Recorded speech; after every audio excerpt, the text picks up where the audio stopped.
I'm Thomas Hernstam. I'm the lead designer for the upcoming Blade Runner, the role-playing game, and also happen to be the CEO of Reading Publishing. Now, who owns the rights to Blade Runner? I know there's different types of rights for different types of project. There's like film rights, TV rights, comic rights, but this is an RPG, a tabletop game. Like, who owns the rights in that perspective? Yeah, our licensing partner is Alcon Entertainment, the publisher who among many other things did the Blade Runner 2049 film. That's our partner in this, and they are the custodian of the franchise and the property, and they are the ones that we submit everything we do to make sure that it's it's in line with everything else that's being done in the Blade Runner universe. So it's Alcon Entertainment. So you can talk about some of your gaming systems and mechanics and how that differs from other popular tabletop RPGs out there. I guess our approach is to have accessible games. We want games that have depth, but also are easy and quick to get into. Tabletop RPGs can traditionally be quite a bit of a learning curve and quite a bit of a threshold to get into. We've been trying to get away from that for in some ways. So the mechanics are easy to understand, but do promote the themes and styles of the stories that the games are telling. We have like a house system we call the Year Zero engine. It's so that also kind of helps that if you play one of our games, a new one will be somewhat different mechanically, but not completely different. So you'll know your way around when you get started. We did the Alien RPG a couple years ago now, and it has a similar, not identical, but similar mechanics as the Blade Runner RPG will have. I've played that one. That's the D6 system, right? Where you're rolling a bunch of D6s. Yeah, that's actually good one. I've played that a couple times. Nice. I know it can be hard because, there's the big 1% top RPGs everyone plays. And then when you try to put yours in, it's really difficult to get those players off an old system into a new one. Yeah. Can you talk about, when you're designing the game, does that come to mind? You're trying to think how you can be different, but also not completely overwhelming to players who play other RPG tabletops, Pathfinder? Absolutely. I mean, it is always a bit of a threshold to get into a new system. We try to be accessible. I think the D6 based system is quite easy to grasp the basics of it.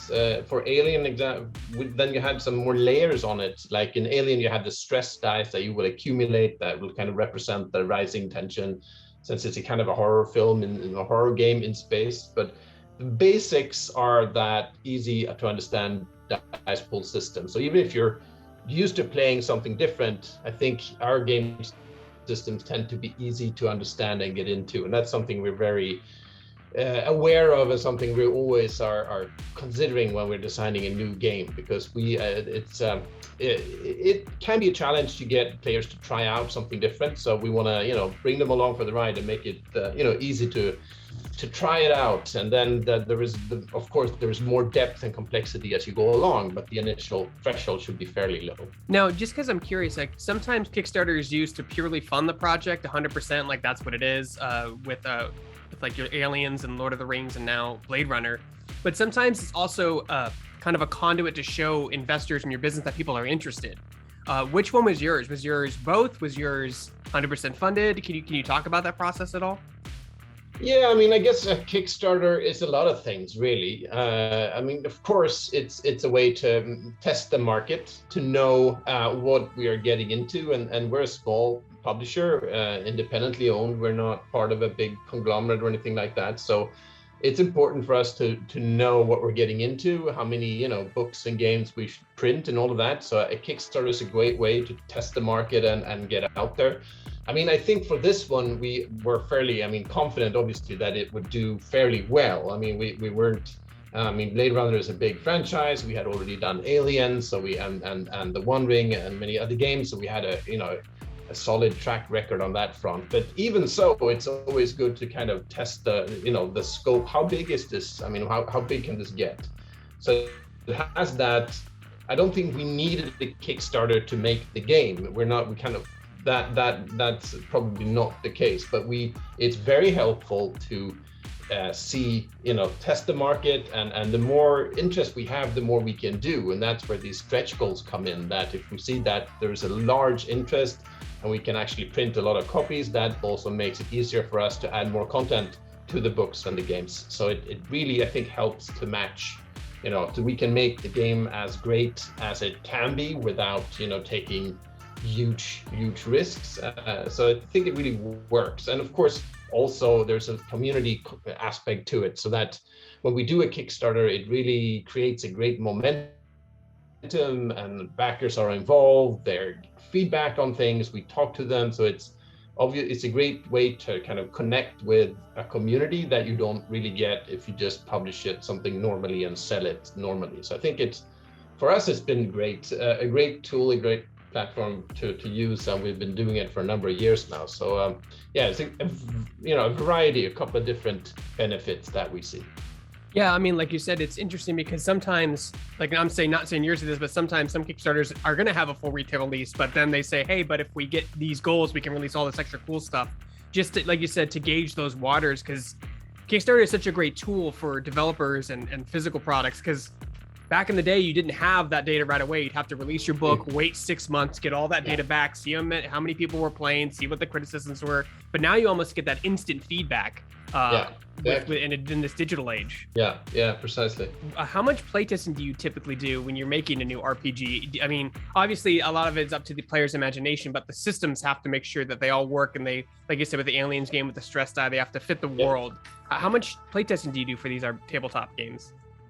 Well, hopefully enough. Playtesting has a lot of different stages. We have first, it comes in, usually the way we do it, it varies a bit, but typically it kind of lays out like, when we start working on a game, we usually play a bunch of games that exists out there, just to get a kind of a reference feel. We play similar games, or games that have something that can form this game, just to kind of test what's already out there, so we know what's done and what has been done before, and just to kind of get a baseline. And then once we start actually designing the game, we have early playtesting rounds, and those are usually internal. It's just the design team testing it out, doing a number of testing runs, and that usually goes hand in hand with actually developing the games. The rules can kind of change from one session to the next, which is frustrating, but necessary, and it can be, because usually in the first couple of tries, even the core idea might be right, the balance could be completely off, and you can't really tell. It can look good on paper, but until you actually try it at the table, you won't really know. So that's an important phase. And then, like, the stage after that is usually we bring in some external testing groups, but still small scale, so we can talk to them, we kind of know them, and they test it independently, but it's still in a kind of internal environment where everything is still kind of inside or in-house.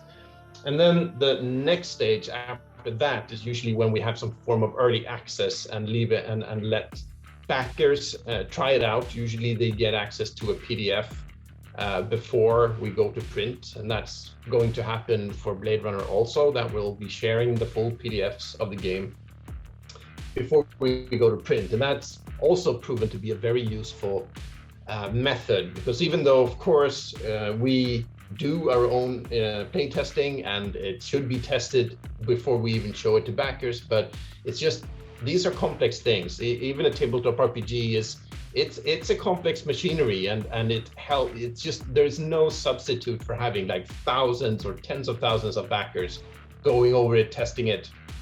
Just that sheer volume of testing and reading and checking everything is just invaluable, and it's a way to avoid having aggravating typos and stuff, or imbalances and things to come up in the game that's already printed. So instead of minimizing that, we bring in the backers, and that's a great way for them to also provide some feedback at the late stages of the game before we go to print. So I think it's been hopefully fun for backers and very useful for us to get that final round of mass testing.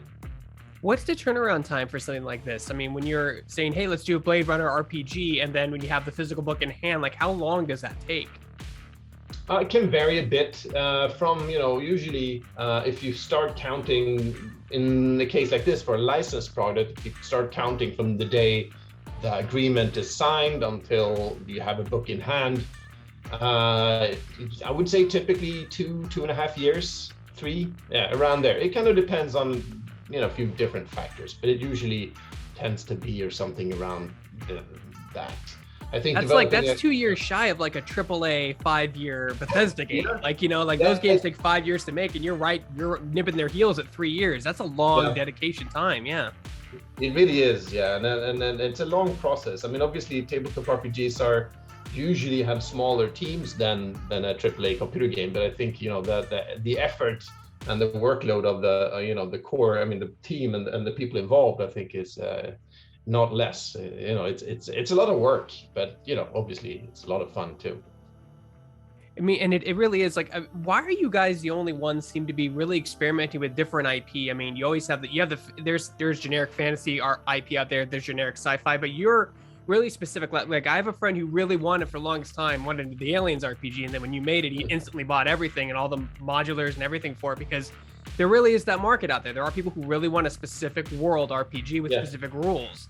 Like, you can throw in whatever you want. Like, say, oh, this is a D&D campaign, but it's going to take place in the Alien universe. Like, you can do that, but it's just not the same as having like an official licensed book with official licensed gear and characters. And you guys have so much detail in those books. You really do like look into the lore and the comics and the movies and the films, and you pull everything.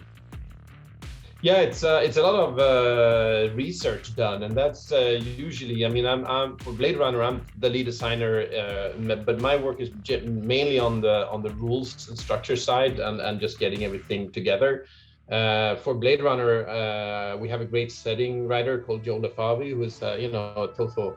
I'm a huge Blade Runner fan, but he's the, you know, insanely well researched person, and for Alien we had Andrew Isigaska, who filled the same role, who's you know, the, you know, super expert on the lore and everything that's been published. So that's part of the fun, to dig into those worlds and everything that's been done, and you know, tie the, you know, dots together and create something coherent and be part of it. That is a lot of fun to do that. I think for us, we've done a few licenses, Alien, Blade Runner, The One Ring, and I think it has to start, or at least it does for us, it always starts with a passion for the franchise itself. I think we could never do an RPG based on a franchise or a property that we don't have, you know, powerful emotions for. It would never be good. So I think it needs to start there.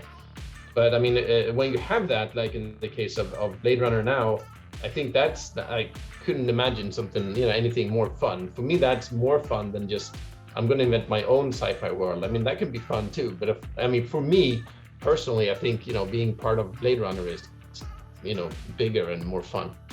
It's also, I mean, I would say it's easier to paint a picture if you have something you can be like, it's like that. You know what I mean? Like, it's exactly like this. You've seen the movies, it's exactly like that. You know, that it can be easier to paint that picture for your players. Yeah, that helps at the table when you, you know, to get people to relate to the world and be able to feel at home in it. It really helps to have that common, you know, experience of having seen the films or whatever, and the players know what this world looks like. If you start with something completely new, which can be really cool too, but then you have the challenge of you basically have to describe everything because there's no prior understanding of what this world is or looks like. It's also interesting to other tabletop RPGs with Blade Runner. I've always been interested in how the weapons work, and I'm sure like yours go into really minute detail about how the weapons work, what kind of weapons they are, what class would have what weapons, what person would have access to these guns.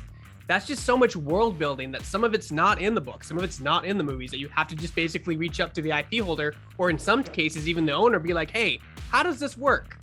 Yeah, that's part of the process to research all of that stuff, and sometimes there are no answers, and then we have to discuss it with them and reach something that works and that we all feel, you know, comfortable with, and that's the process. Yeah. Can you talk about some of the like developing classes has to be super fun in this game. Talk about some of the classes players can play in the Blade Runner RPG. Yeah, sure. We have we don't call it classes specifically in this game, but it's the similar thing. They're called archetypes. They're not as, I would say, they fill different roles, but it's not as I think Blade Runner as a whole, compared to perhaps some more tactical combat oriented RPGs, it's about investigations and character development and stuff like that, and that means that mechanically the differences are not quite as strong, or at least they're a bit different. But what we have is a number of different Blade Runners, because in the core game, at least, you will be playing Blade Runners. You will be investigating cases that somehow relate to replicants one way or another. So we have basically the inspector, which is your very, you know, archetypical Blade Runner. If you've seen the films, that's basically the, you know, the man or woman that kind of fills that role of the you know, hard-boiled detective type person. But then you also have other archetypes are the analyst, which is basically someone who works, you know, almost like a CSI type person who, you know, investigates crime scenes and does all that kind of stuff. You have something called a city speaker, who is more of a streetwise person. If you've seen the first Blade Runner film, the character of Gaff is very much the inspiration for that one. You have an enforcer, which is more of a military or special forces type character. So there's a bunch of them like that. The fixer, who is someone who's more of like a social climber and who knows their way around kind of social situations, and a few more. But basically, those are a few of them. I'm guessing you're able to play a replicant if you want, or like maybe like a hidden replicant, like no one knows you're a replicant but you, that kind of stuff. Can you do things like that? Oh yeah, that's part of the fun. The way we set the game, we set it in the year 2037, and according to Blade Runner lore and the 2049 film, 2037 is 1 year after when replicants were reintroduced on Earth. They were like banned after a few years after that first film was set, and then they were reintroduced in 2036, and this game is set in 2037. And at this point, as it is in the 2049 film, replicants can even be Blade Runners themselves. So that means as a player, you will be a Blade Runner, but you can be a replicant or you can be a human Blade Runner. You can choose. And there's also even the option of that's actually a hidden die roll that can determine if you think you're human, that's kind of your pre-understanding, but you're actually a replicant. But then this can be done with the hidden die roll if the player wants it. We're not forcing it on anyone, but if they want to, there is the option to have that hidden die roll, and then the game master will know that one of the, you know, if the roll turns out that way, is actually a replicant without knowing it. You know, work that into the story at, you know, the right time. That's pretty cool. I mean, it's also, it's got to be risky because I've played a lot of Call of Cthulhu, and in insanity checks or stuff you always have to make. If you keep making those hidden die rolls, you start to go crazy thinking you're a replicant even though you're not. Yeah.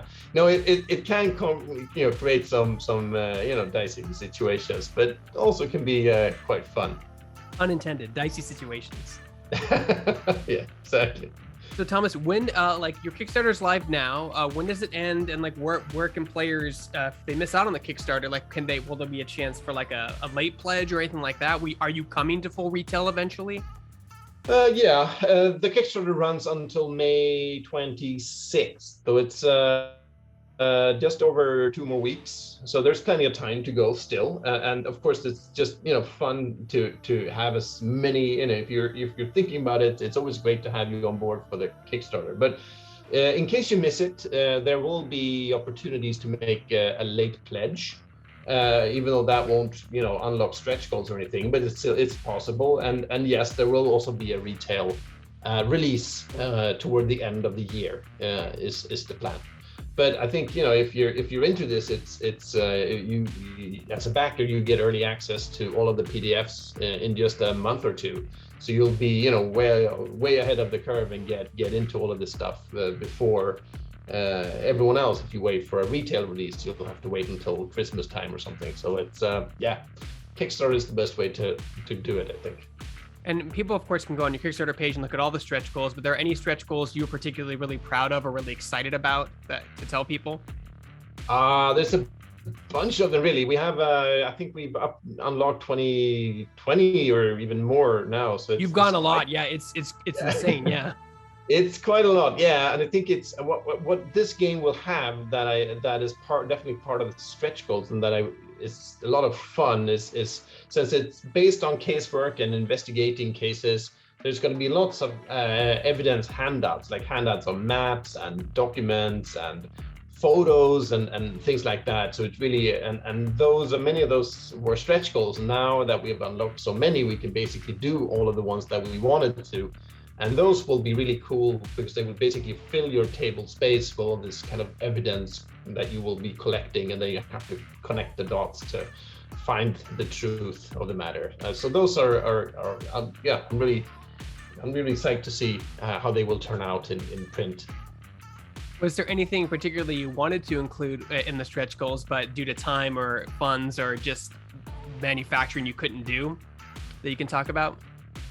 Not yet. I think not so far. Nothing that we've really ruled out that we wanted to do. So I think we've basically we have a few more stretch goals up our sleeve though. So we're not done yet. But I think we've pretty much included everything that we wanted to.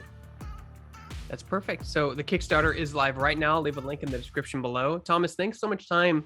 Thank you for taking your time to talk with me today. I know you're a busy guy overseas working on all this stuff in the middle of the Kickstarter, so I really do appreciate your time. Do you have a Discord, a Twitter, any other place people can follow you or get information for your current or future games? Thank you. Yeah, we're on Twitter. I think you can just search for Free League Publishing and you'll find it. We're on Facebook, Instagram, whatever else as well. So you'll find us there.